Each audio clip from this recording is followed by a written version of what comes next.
Welcome back to the Headhunter with me, Laban Cliff, coming to you from Kofisi, Africa. A very interesting conversation with Mr. Martin Mugambi, the CEO and Managing Director at Citibank East Africa. First bit of the show, we spoke about largely not his current role, but how he began. And we started the journey straight from St. Mary's.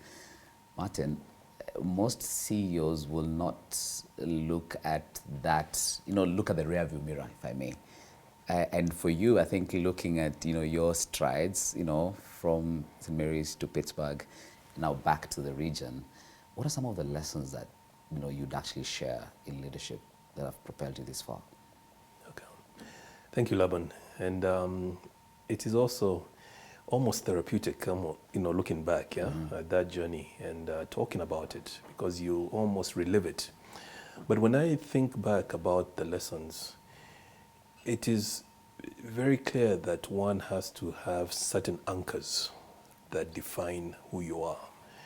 And I think my anchor has always been one of being very disciplined towards having a goal and going for it. This has been something that came from my parents, because they were not particularly people of means. They were an average family, and made choices that came to define us, and also sacrifices.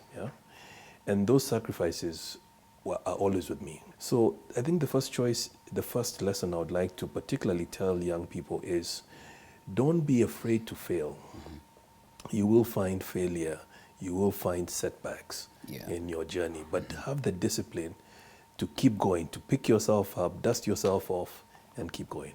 Because ultimately your ship does come in, right? Yeah. Despite the challenges. And then 2, take some risk in life. Take some risk, and calculated risk.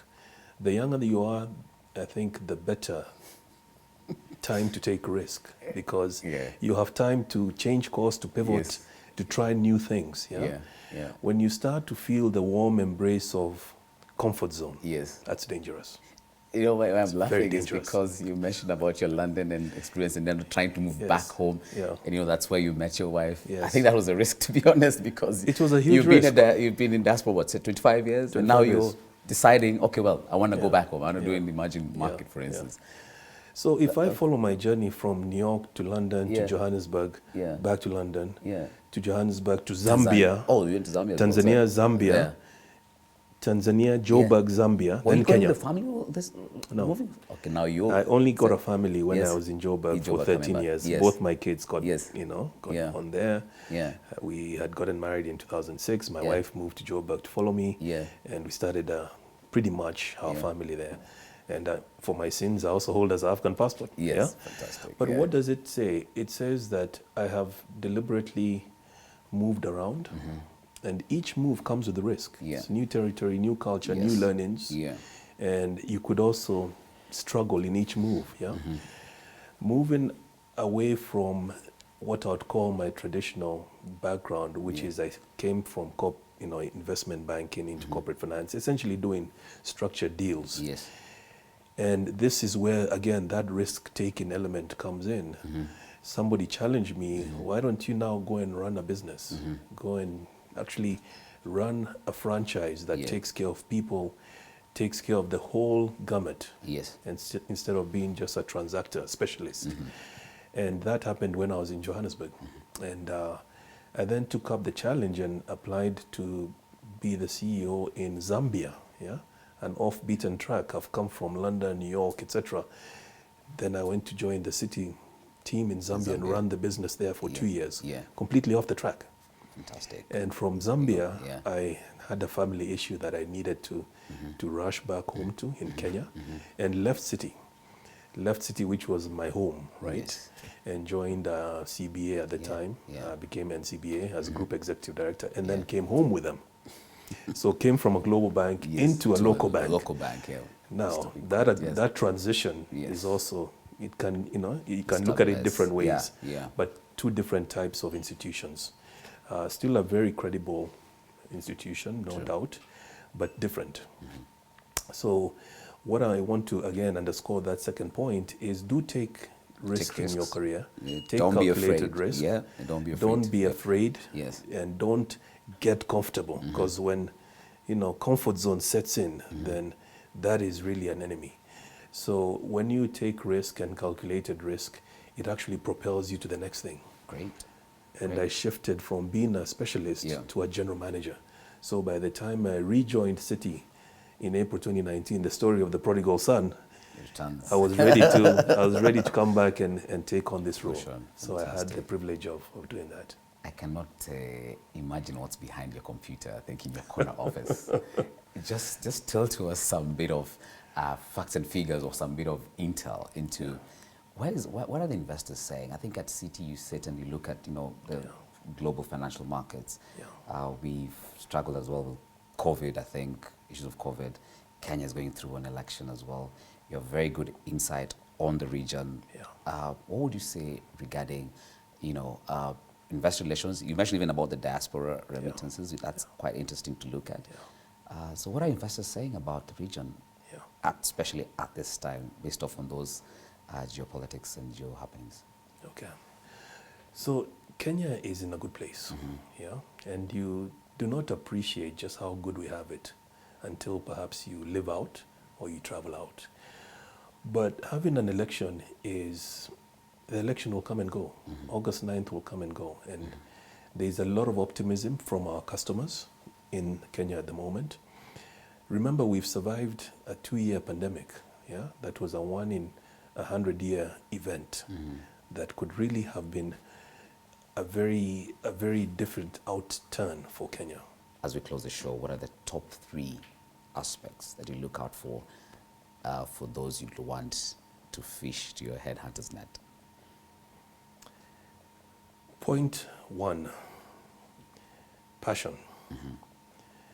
When we are recruiting young men and young women, typically by the time you come to the interview and by the time you get shortlisted for a position, you are probably smart, and you're competing against other smart people.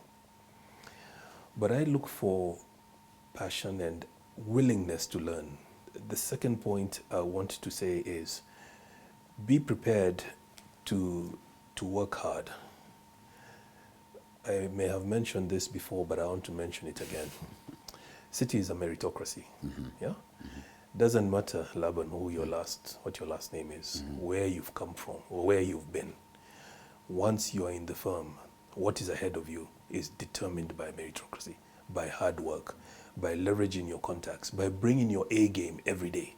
Number 3, and I want to sort of talk to more the leadership side of things.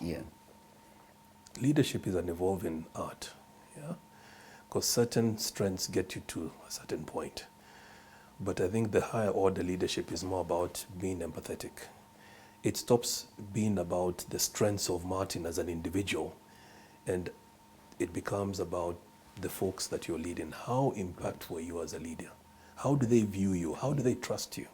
For us to really strive, those in positions of leadership, to be more empathetic, especially given the challenges we have, where we've come from with COVID, that has changed a lot of things, and how we expect to succeed in the future, right? That element of being empathetic, leading by personality, leading by what you stand for, that to me is more powerful.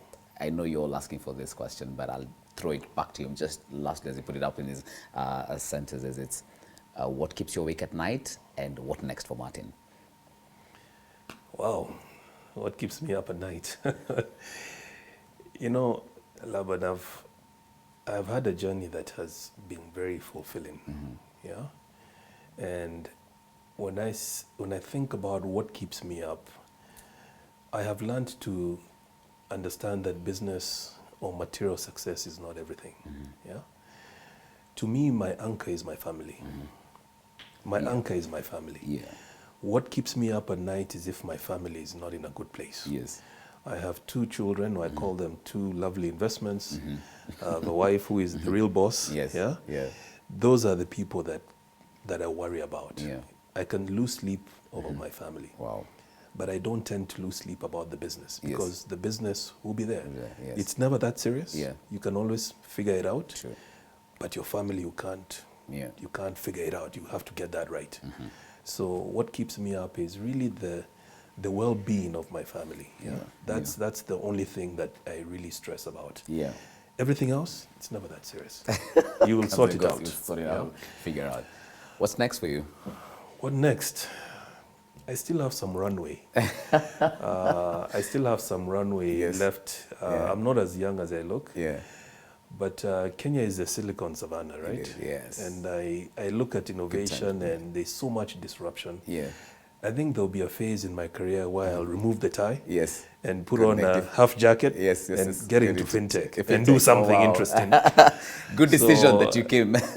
Yes, I think there is that phase that that might be the last dance, I think. But I still have some runway in finance and I'm enjoying what I'm doing. So watch this space. Wow, I like that. It's a good place to end it. I should mention that we've previous guests who've come on here have made serious announcements in their corporate journey.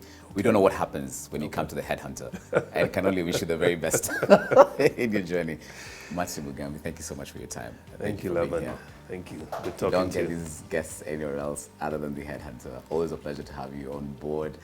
Stay tuned, and of course, we'll be right back next week, same time, same place. And thank you to all our sponsors as well. Thank you so much for the support you give to us. Please get your notebooks ready because we'll be coming back with a lot more of the leadership insights. Goodbye for now.